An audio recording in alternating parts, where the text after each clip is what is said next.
What happens if you fall into a black hole? Not just near it, but past the point of no return? That invisible boundary is called the event horizon, and crossing it might mean more than just death. It could mean stepping outside the known laws of physics. A black hole forms when a massive star collapses under its own gravity. But it doesn't just become dense, it becomes infinite.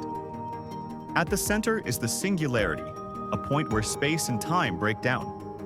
Surrounding it is the event horizon, the surface where escape becomes impossible.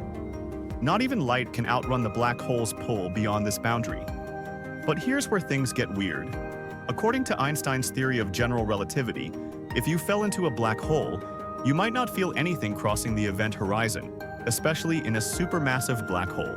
You'd pass through it silently, but to an outside observer, you'd appear frozen in time, never quite crossing the edge. So what lies beyond that boundary? Some scientists believe it's just a one-way path to the singularity, a crushing end.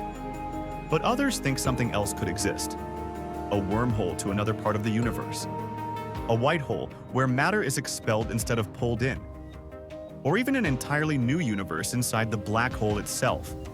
And then there's the information paradox. Quantum theory says information can't be destroyed. But when matter falls into a black hole, where does the data go? Is it lost forever, or encoded on the event horizon itself like a cosmic hologram? In 2019, humanity captured the first actual image of a black hole's event horizon using the Event Horizon Telescope. That blurry orange ring wasn't just a scientific milestone. It was proof that these monsters are real and that their secrets are starting to crack open.